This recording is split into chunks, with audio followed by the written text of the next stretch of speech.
Hello my dear church boys and welcome back to yet another episode of Saint Robert's Day Game Podcast, and this week we are talking about the importance of doing or not doing 25 sets a week. You probably heard me say before that you have to do 25 sets a week, otherwise you're not gonna make it in day game. Well, it's partially true, but not always. So let's grab the laptop with all the notes and dive into the topic. 25 sets a week, that is 100 sets a month. I personally very rarely had months when I did 100 sets. But there were other things I was doing to compensate for that. So should you push for 25 sets a week even when it feels like a grind, or can you maybe get by with less? Can you get by with only approaching girls you really like? Or maybe can you get by approaching on your way to the gym, to the grocery store, and doing other everyday activities? If you're new here, then I am Saint Robert, and for the last more than 4 years I've been coaching about day game and dating full time to guys from literally all over the world. Guys from Australia to New York, from all over Europe to Latin America, Asia. And for the last 3 years, I've been living from city to city, looking for the places with the best girls, or simply places where I would want to spend a few months each year. On my YouTube channel, on my blog series, Dating Off the Beaten Path, I'm showing my life day gaming and dating in parts of the world that aren't your typical Pragues and Warsaws and New York Cities and Medellin, places that not that many day gamers go to. But here in this podcast, this is for guys who would like to go more into the depth of technicalities of day game. This isn't your average 8-minute attention span infield video. Here we go into the technical nitty-gritty things of day game. If this sounds like something you're interested in, then you might want to join our group chat where we have almost 400 guys from all over the world. No mental masturbation, no bullshit, just technical conversations about day game.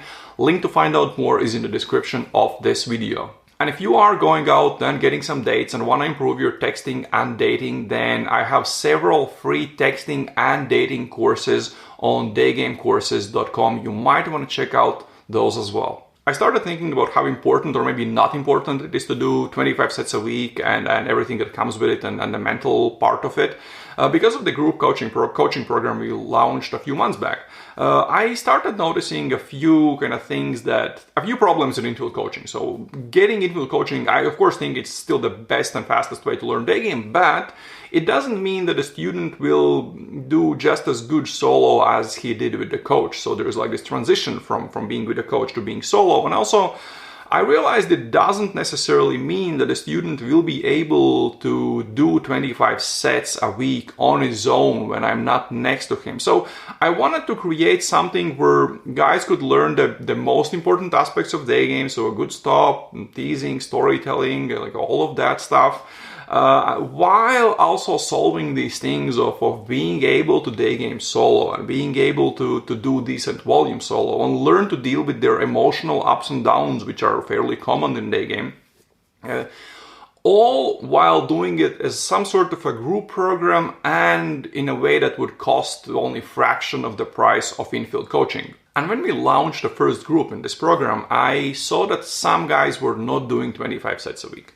And some of them had really good reasons for it. For example, one guy just couldn't deal with the emotional ups and downs that come with day gaming. He had high expectations from about the results he would get, and then he started going out, and then boom, he wasn't getting those results, and that really hit him emotionally. And since I got a feeling that he's not that great dealing with his emotions in general, it really impacted his results and vibe. So we actually suggested him to do less than 25 sets a week to be able to stay positive. Then another guy who was day gaming in a very easy day game city, and he's a young, good-looking, charismatic guy who was just getting so many dates that it's kind of pointless to do 25 sets a week. I mean, if you're getting so many dates, then just, open the hottest girls, try to get some dates for the next week. Again, it's fine not to do 25 sets in that scenario. And one more guy who didn't do volume was just, you could feel he really liked the idea of the results day game could really get for him. But when it came to really taking action, he decided, no, I want to work more. And even though when I pushed him a little bit, he was out, he was doing sets, he was super happy to do that. But then when it came to him taking action on his own without me pushing him, he just didn't do any action. The idea of Daygame was better and more interesting than actually going out and doing those sets. And again, that's normal. Not everyone has to learn Daygame, or maybe not everyone has to learn Daygame right now. Maybe there's a better time in their life when they will take it more seriously. And then after launching this first group and seeing their results, and except the one guy who decided not to Daygame, 4 guys were going out consistently. All 4 of them got dates, 2 of them got laid. So it was really, really good. But I realized that Daygame is about 2 things. It's about getting laid and about having fun. So let's divide everything that we talk about in 2 parts, and let's start with getting laid. Getting laid in Daygame. Well, it's about overcoming fear to approach girls, learning to be chilled out, calm and confident while you're talking to her. It's about learning to spark her interest and then increase that interest, or so to say, make attracted to her, and then showing her you're actually a cool dude, and that way she is both interested in meeting you and also feels safe going out with you. Once she sees all of that, once you have showed her kind of who you are, what you're about, and made her attracted by teasing and storytelling and all of that stuff, you sort of become the prize, as bad as it sounds, sorta. But you're simply not yet another guy who swiped right on Tinder or who drunkenly approached her in a bar. And this applies both to the guys that want to meet and sleep with beautiful girls and to guys that are looking for a girlfriend too. The getting laid part of the podcast is where we're talking about the importance of doing 25 sets a week. But then when we're going to be talking about having fun, then yes, we're going to be talking about the important, like how it's not always that important. But here I'm also talking to guys that aren't getting as many dates as they want, or don't have as many regulars as they want, or maybe they want higher quality girls around them.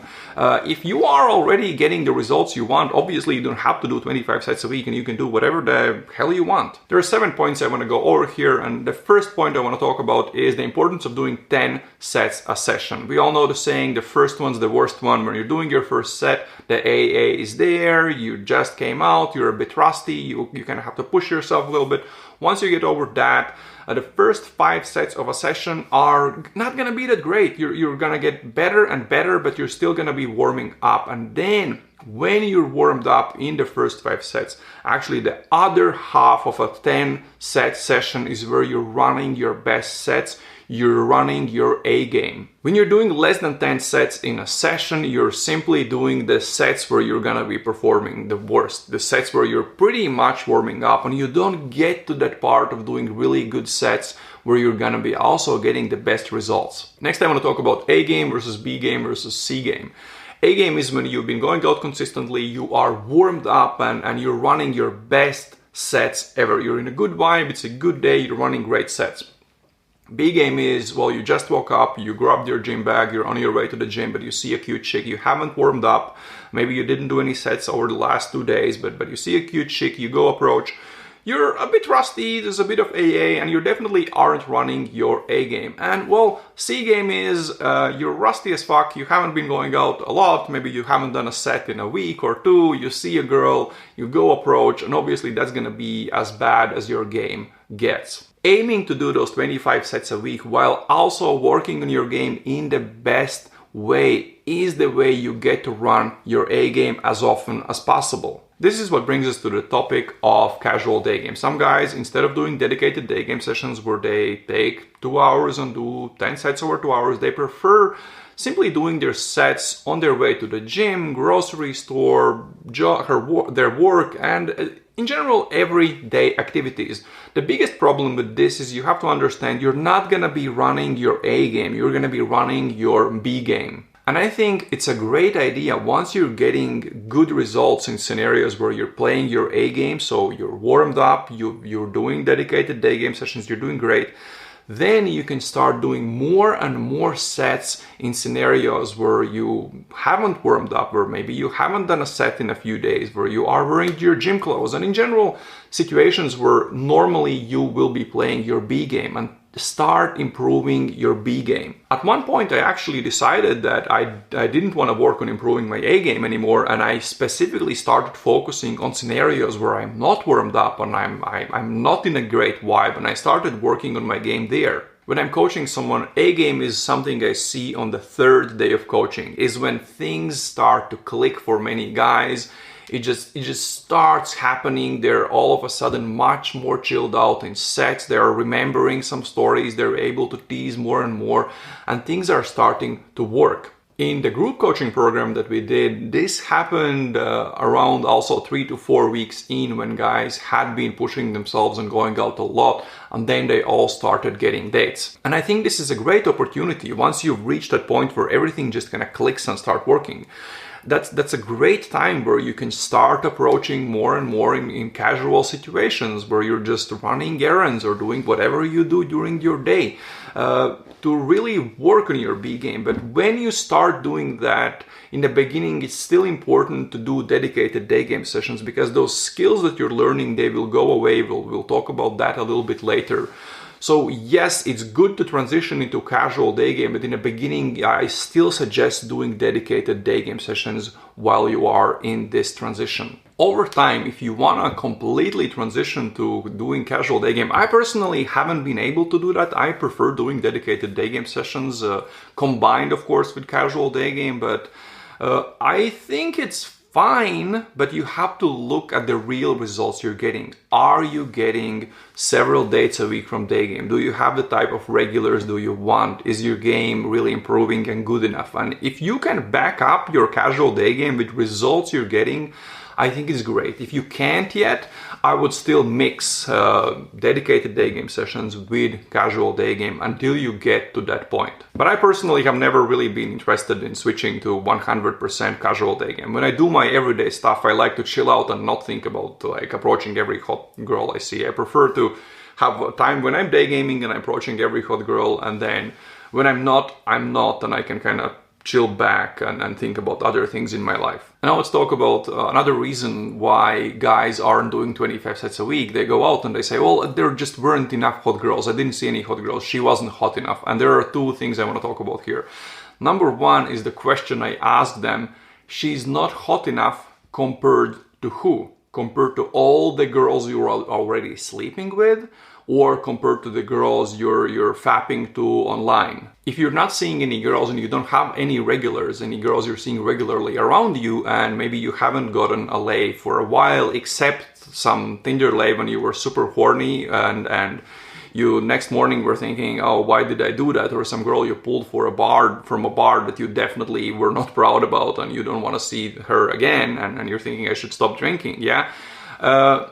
So maybe then you should manage your expectations. If you're not sleeping with anyone or not enough girls, then, understand where you are in your journey, understand where you're starting from, and then go out, day game, and don't say things like, oh, she's not the hottest girl I've seen this month, so I'm not gonna open her. Understand where you're starting from. And the second point, more on a positive note, so let's say a student shows up for their first session of the day, we're going out, and then usually when we start a session, he walks around and this girl is too tall, this girl is too short, this girl is too this girl is too that, no one's hot enough. But then when these guys warm up, they do their first few sets, boom, all of a sudden it's full with hot girls. They're approaching left and right, and it was just AA talking. AA was saying, oh, this girl isn't hot enough, oh, this girl is like too hot for now, I'm not warmed up yet, and everyone is in one of these two groups, too hot or not hot enough, and then when they warm up, all of a sudden there are beautiful girls everywhere. So very often it's simply AA talking. But if you really happen to live in a place where there aren't many girls that you like around, many girls that would, by kind of our standards, considered beautiful, and other successful day gamers who went there and agreed, yes, there aren't hot girls here, and you want to learn day game, well, I can't help you. You will have to go to places with beautiful girls. You will either have to find where there are better girls in your city, or you will have to go on day game trips, or you'll have to do what a bunch of guys have done to learn day game. They simply moved to a better city. I know a bunch of guys who moved from other cities in US to New York City just to learn day game. And now let's talk about day gaming throughout the winter in small cities. I learned day game in Riga, Latvia, which is a city of I think around 800,000 people. And on the worst winter days when it was really cold and there weren't many people in the malls, I would go out and would do maybe maximum of 5 sets just because it was really, really empty. So what to do if you live in a city like that? First of all, most of you are not living in cities like that. Riga is a very small city for winter day game, but if you're living in places like London or New York or any bigger city in Europe, many of the bigger cities in US that have like shopping malls and things like that nearby, there is enough volume there to do enough sets if you know the places and times for day game. But if you do live in a city size of Riga where you go out and it's cold and there's really no one on the street, then well, first of all, you have to know when to be out. For example, in Riga, people finished work at 5 or 6. So I found a place where everyone in the old town, like a square where everyone is passing through when they're going from work, and from 5 to 5:15 I would be there, and then I would go to the mall where some people go shopping and I would open them, and then some people finish work at 6, so from 6 to 6:15 I would again be on the square, and then I would go to the shopping mall and do sets there. So it really was, you had to know exactly when to be at what places. So just look at where the most people are going, which squares most people are going through after they finish work, and what are the typical times when 9 to 5 people finish work. Is it 5? Is it 6? Maybe it's 4:30, maybe something else. So you have to find out what the typical times are in your country. But if you are in a place where there isn't enough volume, then I always say that consistency is more important than quantity. So going out regularly is more important how many sets you do per session if you are limited, if you're really, really limited with the amount of girls on the streets. So even if it's winter and everything is shitty, you can still learn day game if you're going out regularly, not skipping more than 1 or 2 days, and still putting in the hours even when you're doing less sets. So consistency over quantity. So how often you go out is more important than how many sets you do if you live in an environment where you just can't get in 10 sets in a session. Well, because whatever you learned, when you take a few days off, it goes away. And the less day game you've done, the sooner, the faster it goes away. So I see this sometimes when I coach guys, and then after coaching, they take like a week off day gaming. And well, what happens? Approach anxiety is back. And when I was coaching them, when they were doing a lot of sets, they become very calm in sets. They felt comfortable being in front of girls, and they could, because they were calm, they weren't in, their brain wasn't working in fight or flight mode, but they were actually to access their stories they have and the teases they have. They could think, oh, what's the best thing to say here? How do I find the logistics? Maybe this is an opportunity for a same delay. They could logically think about everything that's happening in a set. But when the AA is back and they haven't done day game for a while, they're stressful again, not just afraid from approaching, but when they are in a set, the level of stress is super high, and their brain again is sort of like fight or flight, super stressful, and they can't run good sets because they're they're fidgety in sets, and it just becomes super hard. So those are 2 things that happen. AA comes back, you are not calm in sets anymore, and because of that, everything you learn sort of goes away, and then you have to go out quite much to get to a level where you're again calm in your sets, you're chilled out, and you can run again. Back to the old topic, you can run your A game. The good news is, the better you get a day game, the more you've done this, the more time you can take off. I remember in the beginning, if I took 2 days off, that was kind of maximum. If I took 3 days off, then AA was back. I had to walk around a lot until I could do a set. And then the more I did this, the more I could take time off. Sometimes I would take a week off. And I've had times where I've barely done any sets like over a few months, because maybe like I went to a place where I had a bunch of regulars and like I was living a happy life, doing other things in my life, and I just didn't need to approach because I had a very good rotation. And that's fine, and I could. It would take me like after a few months off. It would take me a few good, strong day game sessions to get back to running very good sets. So in the beginning, you'll be able to take shorter breaks, and then the more you do this, the better you get, the longer the breaks you'll be able to take. Well, okay, by now you should understand why I'm always saying you should do 25 sets a week if you want to learn Daygame, but let's be realistic. It's not always possible. This isn't a grind where this isn't a boring 9-to-5 job where you just grind hour after hour after hour. Yeah, this is Daygame. We're going out, we're talking to the chicks, we're supposed to be having fun.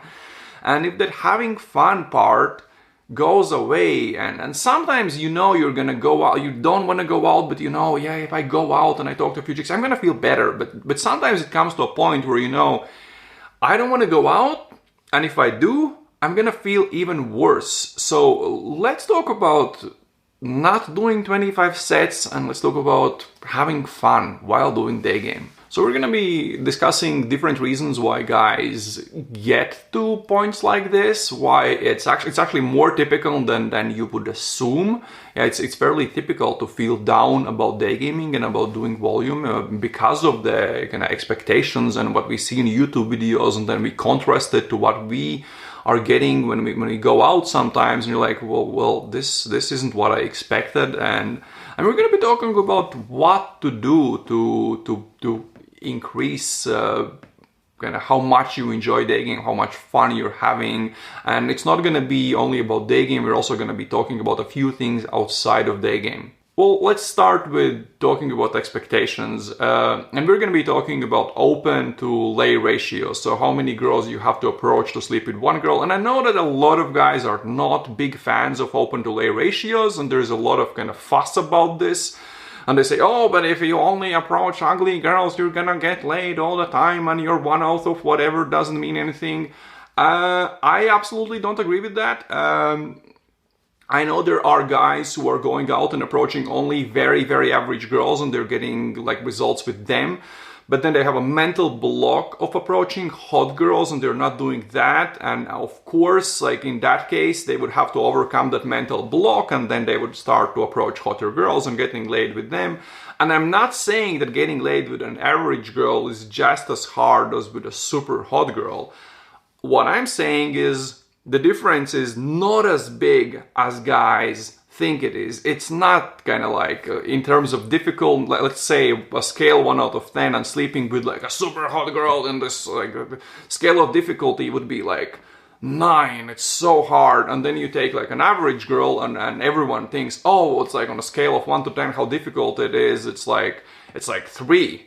Well, no, and on like 1 to 10, it's still gonna be like the difficulty of getting laid with her is still gonna be around 7. There's like almost no, like there are very few cases where it's easier to get laid than like 6 out of 10 in terms of how hard it is, except like you just meet the right girl, or you are in a bar and you just happen to bump into the right girl, you're just doing crazy volume, and then you just happen to bump into this one girl just really wants to sleep with you. But in general, sleeping with an average girl is easier than sleeping with a very hot girl, but it's not as easier as guys think it is. So that's kind of why I still like open to lay ratios. So if you are a really, really good day gamer, like top, like kind of like really like a high level day gamer, you would be getting like your approach to your open to lay ratio would be 30-1, more or less. Yeah, that means you have to approach 30 girls to sleep with one of them, and this means 30-1, that means that 97% of your approaches don't lead to a lay. And this is if you are top level day gamer. 97% is your failure rate. If you are a good beginner, I'm talking good beginner, yeah? In an average Daygame city, you're not the best looking dude, the most social dude, you're not in the easiest Daygame city in the world. You're an average dude in an average city, and you're daygaming, and you understand the basic London daygame model pretty well. You're able to open and stack and do some basic stories, tell a bit about yourself in a basic way, close in a pretty decent way, and then go and follow the standard dating model when you go on a date. You understand the basics pretty well, then we can consider you a good beginner. And a good beginner who understands all of these things with exceptions, but an average guy will be getting 1 lay from 100 girls he approaches. I know there are exceptions, and with most of those exceptions, they are either wunderkinds. I've met guys like that with sick results, and I have very good day gamers vouching for them, saying, yes, I've seen they're getting those results that they're talking about. So there are wunderkinds whose model works for them. They're not even using London Daygame model. They're using something, but when someone else tries to adopt that model, it doesn't work for anyone else. It's kind of funny, you know. They have their own thing in work. So that's one way they're getting better results like this than this. And the other is guys who are pretty good looking, pretty good social skills and everything else in an easy day game city. That's also who you can get way better than 1 out of 30. Like I coached guy with crazy AA, like one of the craziest AAs I've seen in my world and I've seen in my coaching career. And I coached him in Bogota, Colombia. I was a decent looking guy from US, spoke Spanish. This dude, while having one of the craziest AAs I've seen, got 5 lays in Bogota. So there are exceptions, but in general, you have to understand that if you are an average day gamer, you understand the basics pretty well, you're going to be getting 1 lay out of 100 approaches. So when you're watching YouTube videos and you're seeing guys learning day game, let's say some big coaching company puts out a video of how a guy did through their coaching program, and you're seeing, oh my God, this guy in a week went from complete beginner to like getting laid, maybe getting a few lays. So there are a few things that are missing in those videos.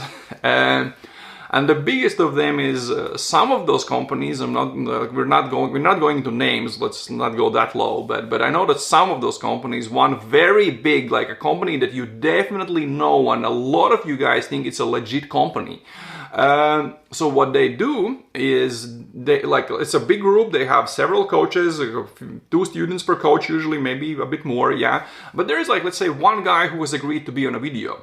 So what I know is sometimes what they would do, when there is a guy who agrees to be on a video, they will pay way more attention to that guy to make sure that the transformation shown on a video is as good as possible to make that video sell more and more coaching spots. Or maybe you're watching videos on YouTube and you see day game coaches or dating coaches in general hanging out with a bunch of really hot chicks.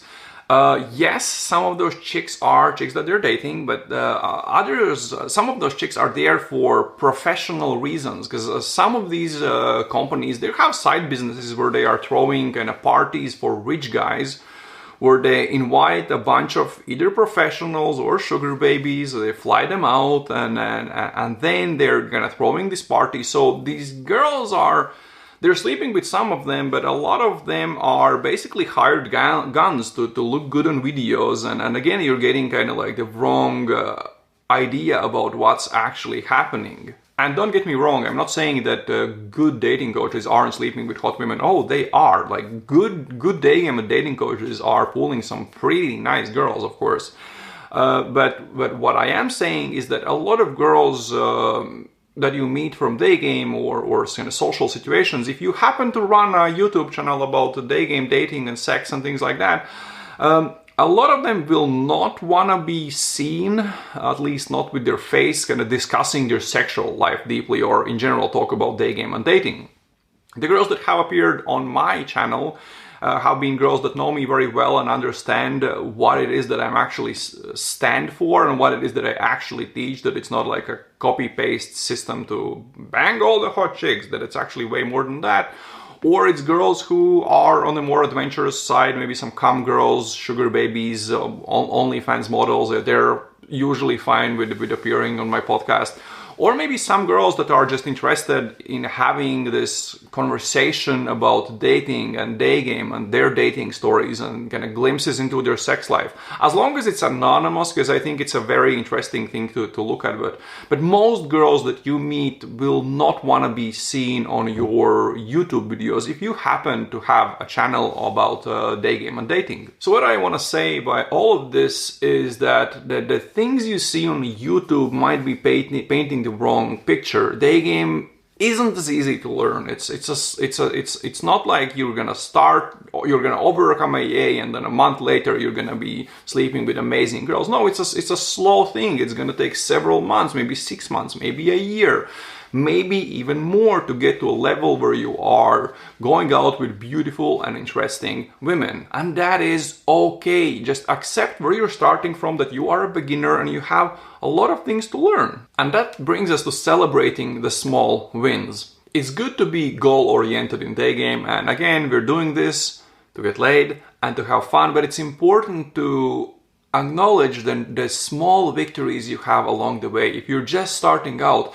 and you've overcome the fear and you did your first day game approach, it's not a reason to hate yourself for not doing 10 sets in a session. No, it's a reason to celebrate that you did your first ever day game set. You had a week where you went out 3 times. That's another thing you can celebrate, instead of saying, I didn't do 25 sets, I'm a piece of shit, and gonna be negative about that. Instead, look at the things you've done, you've improved. Maybe you are starting to get your first numbers from day game. That's amazing. How many guys can approach a girl on a street, not only overcome AA, not only spit out a stack, but also get numbers. And then the next victory would be when those numbers are slowly starting to respond. Maybe some of them are turning into dates. That's a big reason to celebrate.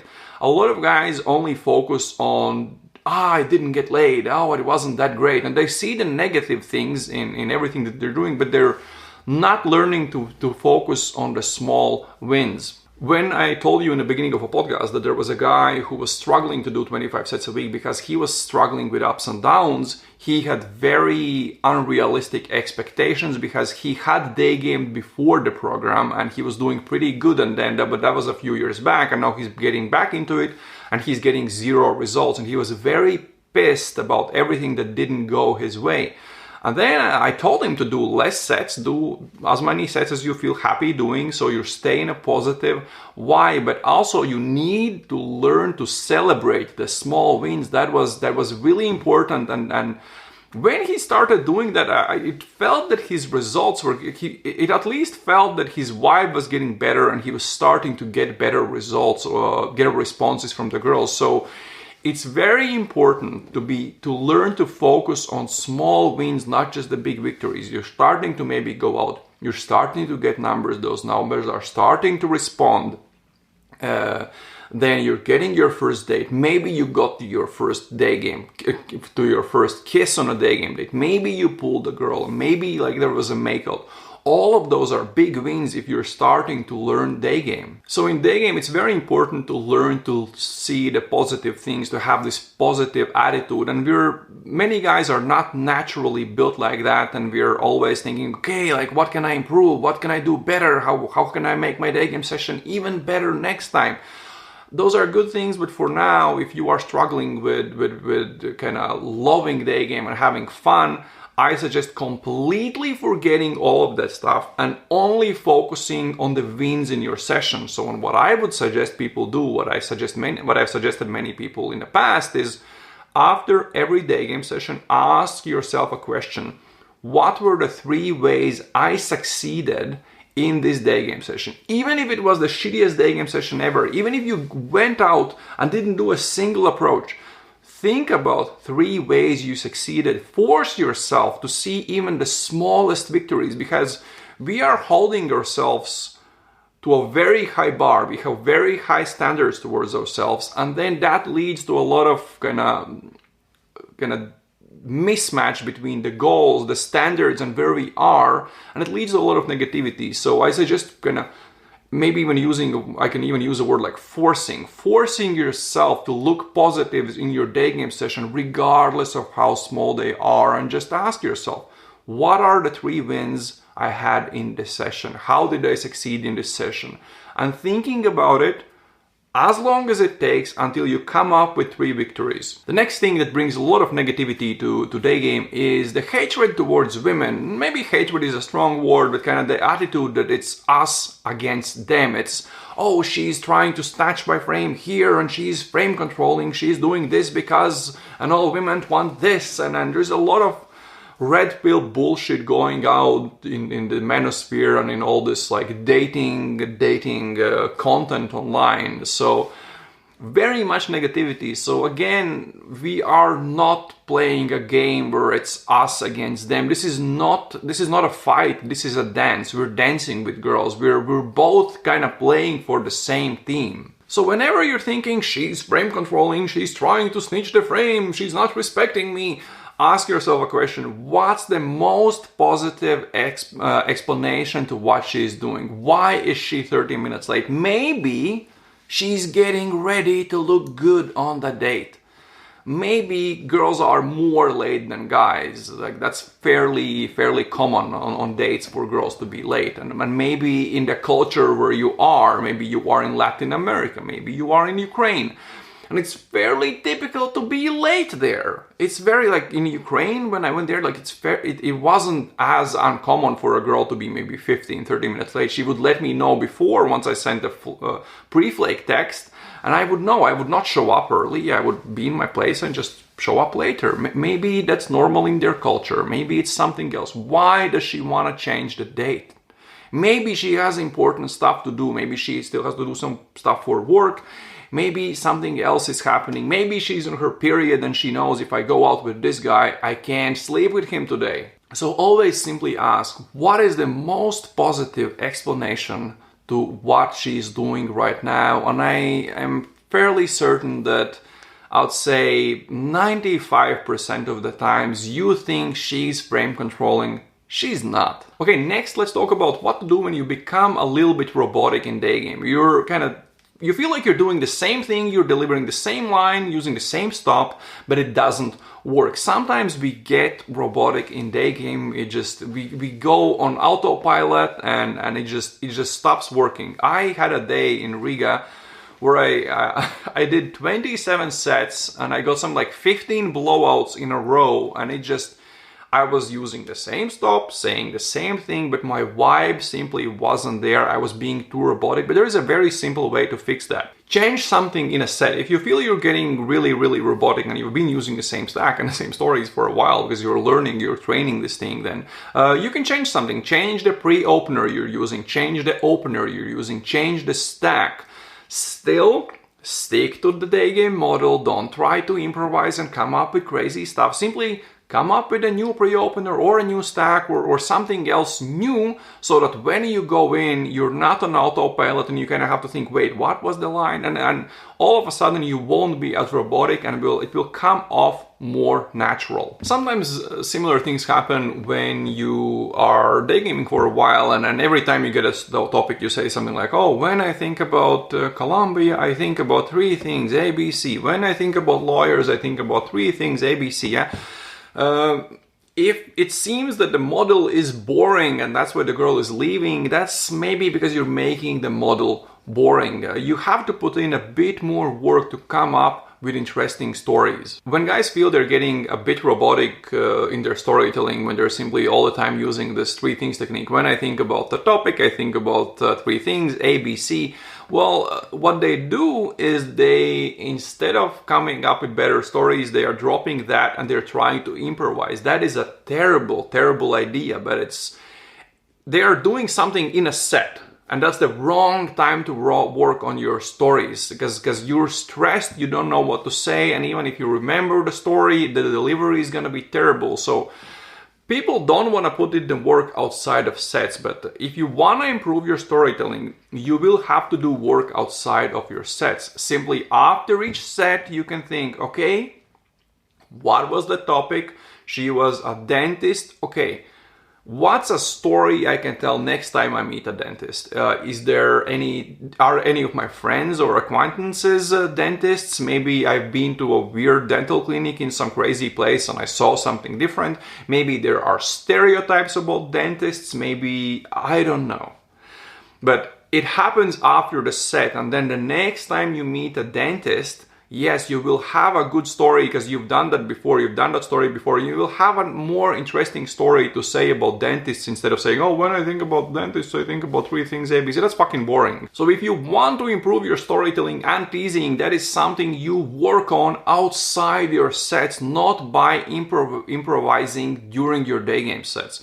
But you have to put in the work if you want to stop sounding robotic after you've done the same technique for like 500 times. Another question that's asked a lot when it comes to positivity and being in a good vibe is going out with wings. Can I go out with wings? There's nothing wrong with going out with wings.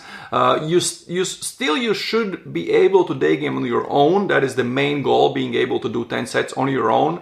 And if you're going out with wings, look at what your wing is adding to your day game session. Are you doing 10 sets a session, or are you doing more sets than usually when you are with a wing? Are you analyzing your session better, and are you doing better sets when you are with a wing? Are you both pushing each other, and are you getting more in quantifiable results out of a day game session with a wing, or was it just walking around and talking theory and all of that, and at the end you each did 3 sets and that's where this ends? Well, if that's how you're going out with wing, then that's not a good solution.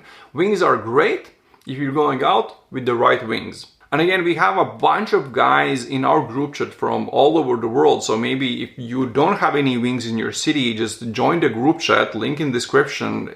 Introduce yourself there if you're looking for wings, because if you're just going to show up there, no one knows who you are, and you're going to say, oh, I'm in New York City looking for a wing. No one cares about that. So maybe write a little introduction, write your story, and they say, listen, I'm in New York. If anyone wants to go out, let's do this. Okay, next let's talk about why day game takes such a long time to learn, especially why it takes so much time to learn to be good on things like challenging and qualification in sets and on your dates, and then dealing with how to escalate when you're both at your place. Let's say you do a big month of day game and you in theory do 100 sets. Well, you practice your stop 100 times. Out of those 100 times, maybe 90 times you got to use your opener on your first stack, and then let's say a bunch of those girls left, and in 70% of the sets, 70% of the sets, you got a topic and you got a chance to practice your storytelling or your teasing, and then half of the girls left, and then you had like 35% of the sets where you got to the time where you are deeper in a set, you were practicing your challenging and qualification questions and number closing, and then let's say you're closing 1 out of 3 girls. So you opened 100 girls in a month, you got 30, let's say roughly 30 numbers. And then out of those numbers, let's say 80% didn't end up in a day. That would be a pretty normal percentage in an average day game city. It depends from city to city, yeah? And then let's say from 30 numbers, you got like 6 first dates, and one of those dates ended at the first venue, like you just didn't click, and then the other 5 you went to the second venue, and let's say 3 of those you pulled to your home. And then with one of them you got, well, let's say with 2 of them you got to the kiss, and then with one of them you got to the point where you're both naked, but she's like, oh, I'm not ready, this is too fast. So in 1 month from 100 day game sets, you got to practice your stop 100 times, and you got to practice what to do when she says, oh, this is so fast, this is a bit too fast for me. You got to practice that part only once. So because it is such a sort of like a funnel, you don't get to practice the later parts of the interaction as much as your day game stop. So there's 2 parts. One, it's you just need more repetition, more practice with those later parts. But the second is the better your stop gets, the better your open gets, your storytelling, your teasing and all of that, the more numbers you actually get, the more dates you get, and the more of those opportunities you have. So it's kind of 2 things. From one perspective, yes, it is a numbers game. You have to keep doing shit ton of volume to get more repetition in these later stages of the interaction. But the other thing is also you need to improve your game so your conversion from the approach to the date is higher. So both of those things are very important. But you just have to understand that it's normal. We don't get to practice or stop as much as kind of how to undress her. And next, let's talk about burning out. Sometimes when you don't want to go out, but you know, like if I go out, if I take a little walk, and even if I don't approach anyone, I will feel better. And if I day game, I will definitely feel better. But sometimes there are times when guys know that I feel like shit, I don't want to go out, and when I go out, it's just gonna impact me negatively and I'm gonna feel even worse. So if you ever reach a phase like that, I would say take a day or two off. Don't put so much pressure on you. At the end of the day, day game should make you feel better. It shouldn't make you feel worse. And so it's two things. Number one, ease up on yourself a little bit. Put less pressure on yourself.